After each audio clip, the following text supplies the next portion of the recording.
Assalamu alaykum, hurmatli Qo'shko'pir avtomobil abunachilari. Sizlarga 38 million so'mga Spark mashinamizni qo'yib beramiz. E'tibor beringlar, shunday arzon mashinalarni o'tirib bermaslik uchun kanalimizga podpiska bosib qo'yishni unutmanglar. Xudo xolasa sizlarga bunday arzon mashinalarni qo'yib berishda davom qilamiz. E'tibor beringlar, tan narxi 38 million so'm, 2011-yil ishlab chiqarilgan mashinamiz bir qator asujit bo'lgan.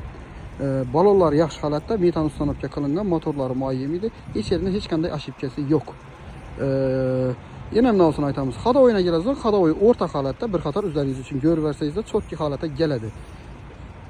Agar yo'q, men cho'rniga tushganman, men kredit qilib olacakman desangizlar, tayyor kredit ham tayyor turibdi. Prямо egalari bilan gaplashtiramiz. 28 million so'm kredit asfaltkasi qolgan.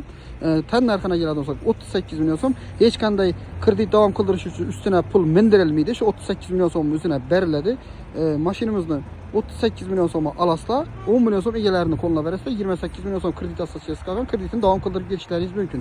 Lekin uning uchun necha tasizlar?